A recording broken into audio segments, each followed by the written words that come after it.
Hello and welcome back, everybody. In today's video, we will be looking at week 7 and preview some of the top matchups. I think this week is actually super interesting, so we're going to dive into that. After we finish that, we'll do a little bit of review from week 6 slate. So let's dive in. I'm your host, Tyler Weeman, and come join us at LionStar. We have a free trial.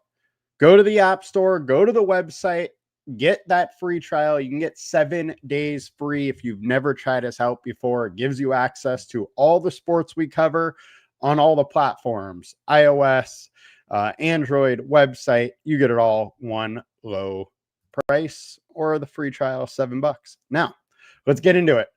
Let's start off by a little bit of a review here. There we go. So we have a couple very high-scoring games going on this week. We got Washington versus Dallas, 54.5 total. Washington at 28.5 implied points, while Dallas is at 26. This is going to be an interesting game here, and obviously is going to get a ton of ownership on both Fanduel and Draftkings. Then we had Chargers and Colts at 48.5. Then at 46.5, we have the Bears versus the Saints. Our highest implied total teams, we have Washington, Kansas City, both at 28.5. Then at 26, we have Dallas, Chicago, and just under at 25.5, Green Bay. Then we got the Chargers at 25 and Patriots at 24.8 versus Tennessee. Now, I know we generally only talk about running backs and wide receivers here, but this week is pretty exciting at quarterback, so I wanted to talk about that a little bit. We got Jaden Daniels coming in versus the Dallas Cowboys, 32nd versus QB. Obviously, this is going to garner ownership. It's been kind of a cheat code this year as you just play whoever's versus Dallas. And this time we get one of the premier quarterbacks in the league. Then versus the Colts, we got Justin Herbert. We just saw Jacoby Brissett in the Cardinals put up fantasy-worthy scores. Now Herbert can absolutely do it. We need to watch that offensive line, though, because that offensive line has been a bit of a problem for Herbert lately. And then hopefully Quentin Johnson will be back for Herbert as well to give him another weapon. Saints 30th versus quarterback. We got Caleb Williams, just keeps getting it done. He keeps showing his rushing upside, and obviously there is passing upside. 252 in a tutty last week, 212 in a tutty the week before. Week before that, 298 and 4 tutties.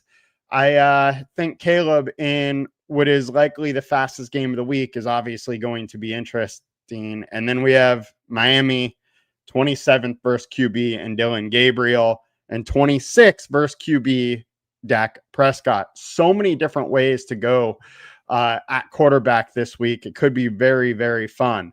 Now, let's get into our regular scheduled programming, and we'll get over to the running back one. Miami versus running back has just been a spot you wanted to play this entire season.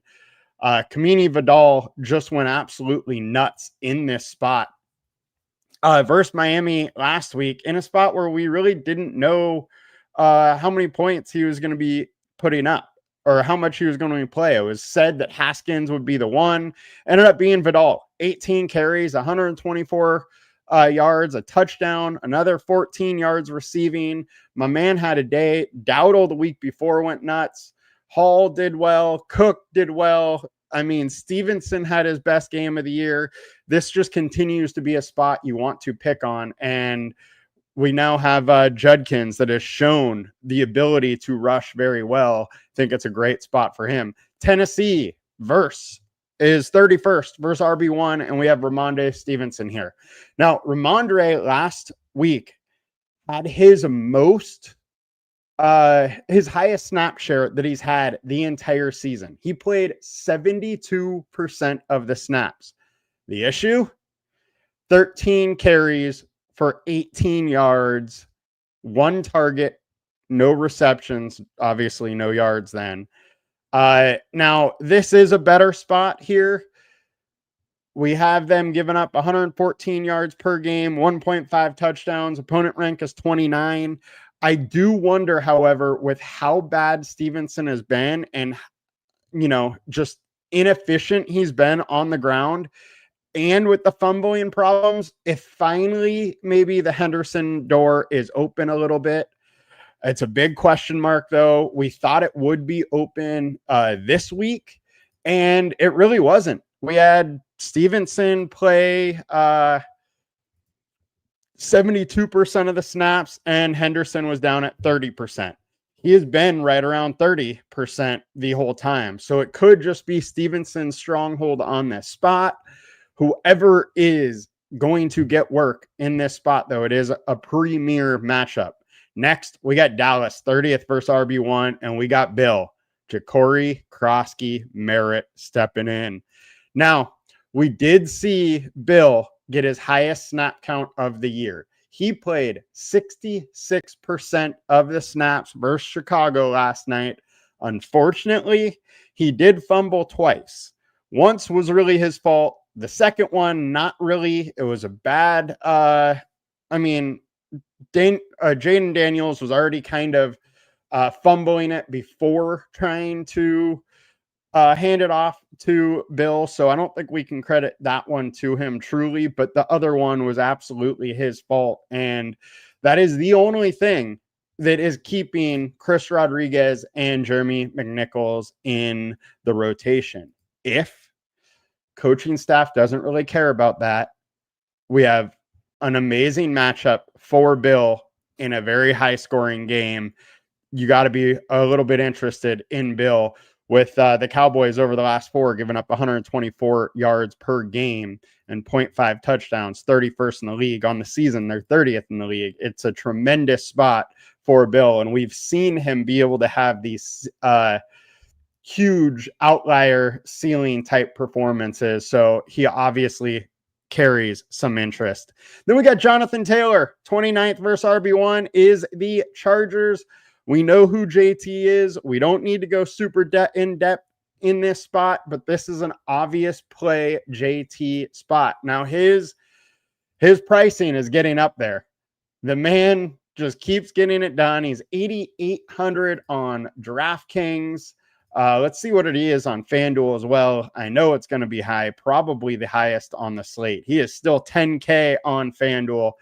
So JT in one of the premier spots. We really don't need to go into JT too much. Man just keeps getting it done. Keem, who's your team again? It was Dallas, right?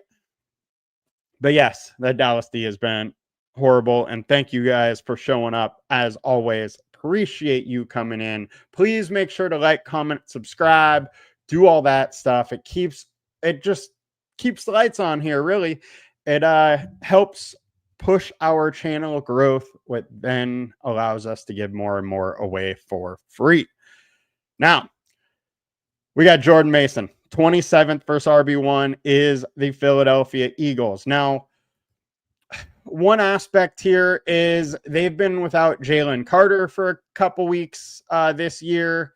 And that happened again in week 5. With that, Judkins went nuts. But after, in week 6, Philly didn't have Jalen Carter, which definitely hurt them. Now Jordan Mason's coming in. It's likely still that we're without Aaron Jones. Jordan Mason is clearly a solid running back on the ground, but this matchup is more beneficial on the ground than through the air. Philly has given up 0.5 additional touchdowns per game to the tight end or to the running back. So you definitely like this spot. My big worry here is if Jalen Carter is back and what that does to that run D. As with him, he is a force and he can definitely slow down Jordan Mason or help slow down Jordan Mason. There's also another factor with if Eagles are able to get a big lead, Then Jordan Mason may get pulled off the field a little bit, as he definitely is not their passing down back, and he will lose some work in that situation. So that's the worry about Mason, but the spot is decent on paper. Now, let's get over to the running back spot. Brantley, thank you for showing up. Appreciate that as well, and commenting. It does help us a ton. And always, you guys can come join us at Lionstar. We do have a free 7-day trial. If you've never tried us out before, try us out now. All right, RB1 or WR1 spot. We got Terry McLaurin. Now, the big question, is he going to be back this week? If he is, he's stepping into a great spot. However, it could be Debo again. Whoever is in this spot, it's a good one, though. 4.5-star alert score. Dallas giving up 2 receptions per game over the last 9. Giving up, they're 29th in the league, giving up 168 to the wide receiver. It is just a tremendous spot. And if McLaurin is out, Debo will fill those shoes, and he's filled it very, very well this season. Definitely fine going with either one of those guys. Jerry Jeudy also stepping up as 28th versus wide receiver 1 is the Miami Dolphins. 5-star alert score. The thing that I think about is interesting with Jeudy. 13 targets last week. 4, 9, 5. So with Dylan Gabriel, 9 targets, 4 targets, and 13. There's no Cedric Tillman. This is, once again, Jerry Jeudy's wide receiver core, and he is going to be a predominant factor in this. The other aspect is that David Njoku left last week injured. So we could be without Tillman, without Njoku, and that means that Jeudy and Fannin are probably going to get absolutely peppered with targets. At 4,400, you could do much worse than go with Jerry Jeudy. I don't mind here going Jerry Jeudy and Judkins stack. I think it's an interesting little way to go that's going to be different, can get you some upside, and Miami's only 40.5 points. Now, the issue here is what we've seen out of this Cleveland Browns team is they don't score points, really. They season high of 17 points, and they've done that twice. But by far, this is, this and week 1 are the 2 worst defenses they have gone against. So if there's ever a time to use Jeudy, it could be this week. Next, we got Garrett Wilson. We got to wait for news here. He hyperextended his knee last week, and he could miss multiple weeks.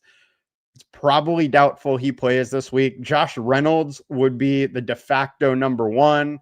While it's a good spot, Josh Reynolds just isn't that good. So I really have trouble going too hard on Reynolds. And I would think that Mason Taylor might be the guy you want in this matchup, not necessarily Garrett Wilson. Marvin Harrison Jr. left last week with a concussion.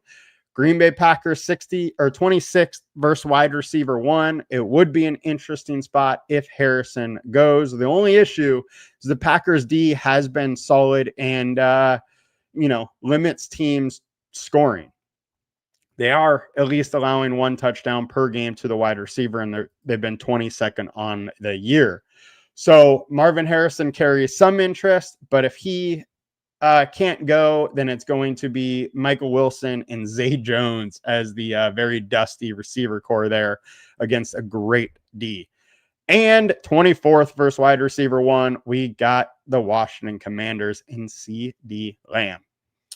If CD is back, it is an amazing start. If he is not, you're looking to fire up George Pickens again, because he could go absolutely nuts versus this Commanders team. This Commanders team has been a bit of a pass funnel. They've been letting guys pass, been very stout against the run, and that just leads very well for either CD or Pickens, or maybe both of them, to go nuts. If you want to do the super stack with CD and Pickens, absolutely can go that way, and it is an interesting one.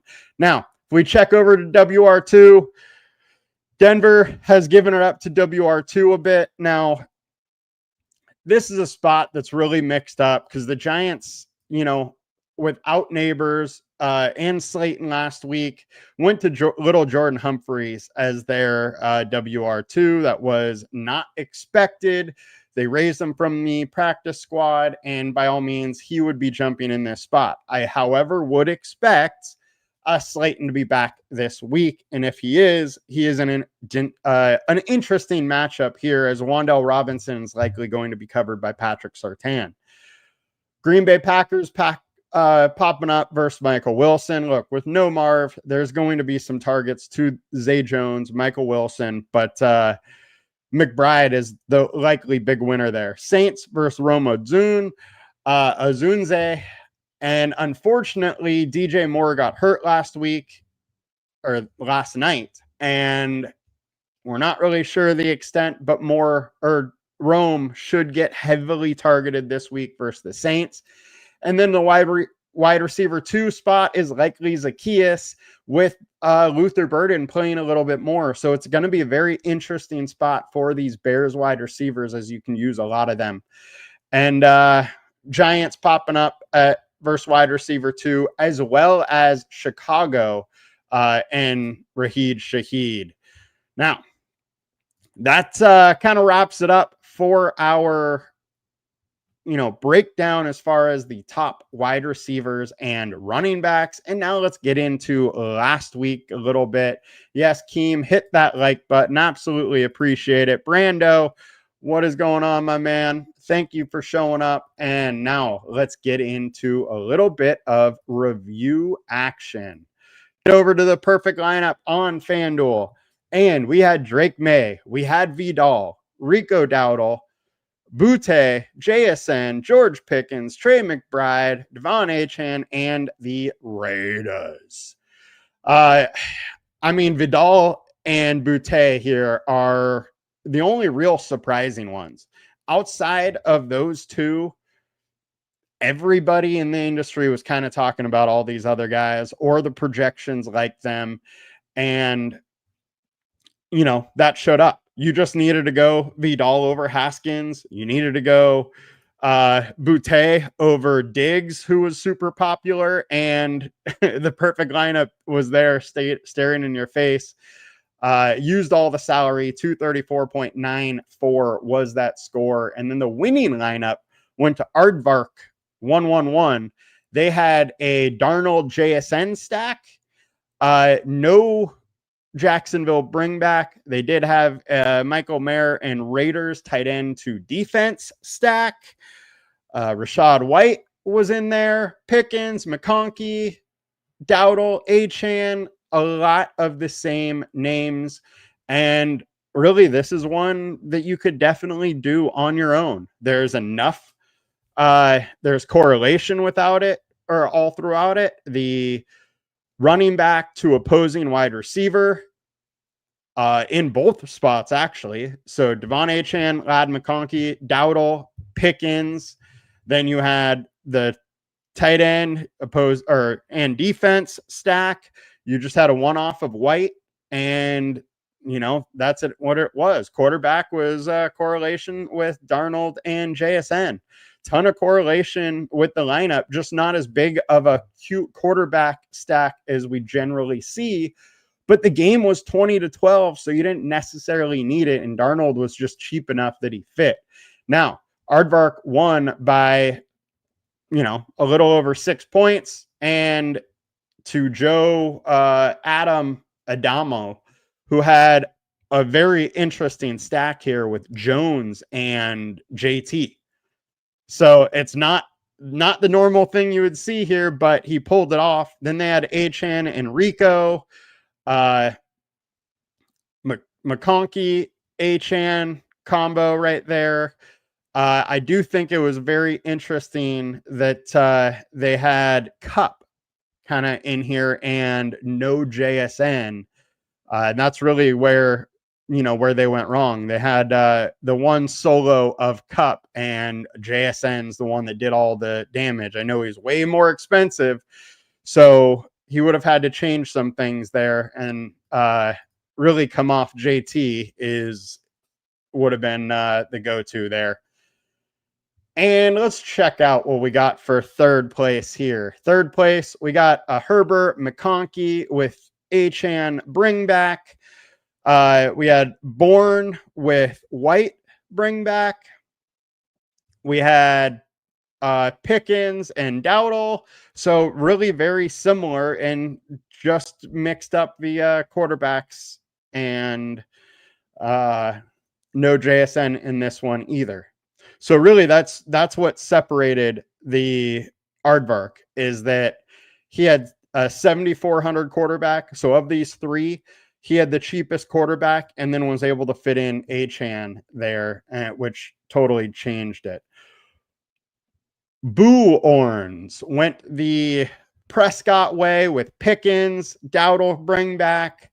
They had no McConkey, so it's just a Achan straight up. And then we have Dowdle, Pickens, Olave sneaking in there. Unfortunately for him, he stopped with 98 yards. Had he got two more, he probably would have been in the second. So bummer how that worked for him. But all these lineups are very, very similar. It's just really the quarterback that's slightly different. And really, as you can see, there's plenty of different ways you could have gone.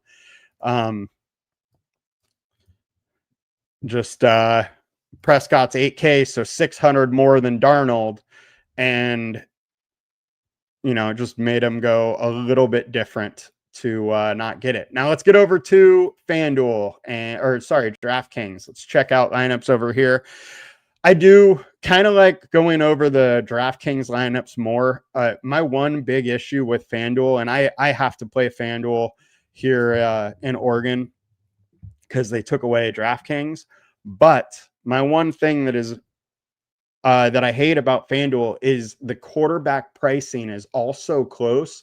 So it's always hard to get too different at quarterback. Whereas on DraftKings, you had Jacoby Brissett at 4,200. He was 2K more on FanDuel, which really kind of takes him out. I mean, he could have been used this week, but I mean, why would you go to Brissett when you could go for 1K more, a much better quarterback? But anyways, I digress. DraftKings, perfect lineup. We got Brissett, Achan, Dowdle, Boutte, Pickens, JSN, Michael Mayer, and then we had Josh Jacobs stepping up with a 32 at 7,300, and the Rams defense over the Raiders.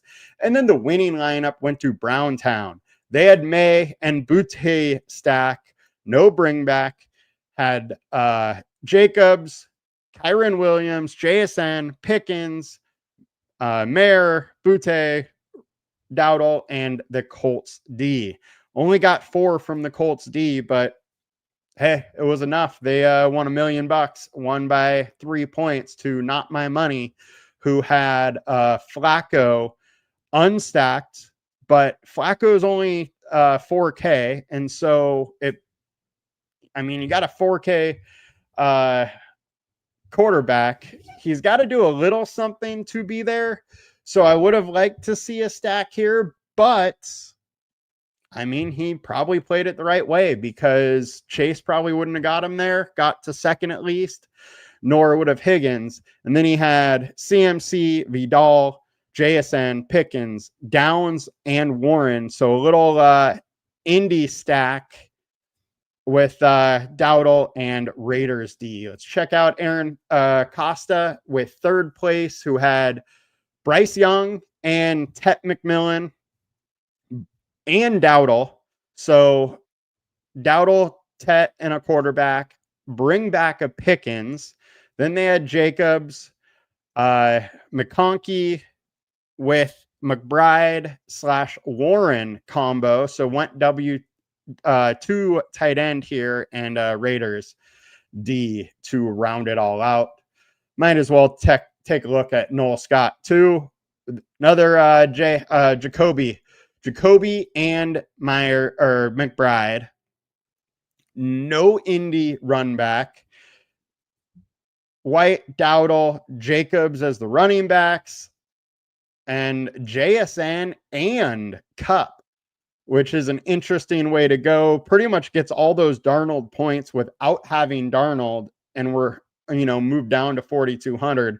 Very, very nice build there. Like that one. Congrats to you, Noel Scott, 25K to you. And then Browntown actually was in 5th as well. So Browntown had a day. All right, guys, that is going to do it for us today. Quick wrap up of last week and a nice little preview. Reminder, please like, comment, and subscribe. Do all that good stuff to help our channel grow. And if you haven't already, come join us at LionStar. $39.99 per month gets you access to all we do, the props, the DFS. You get it all, one low price.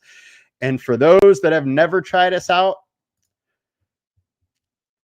come take a peek for free. Download us on Android, on iOS, and you can get the 7-day free trial. That'll do it, guys. Have a good one. We'll be back later with Thursday night football props. Talk to you later. Peace.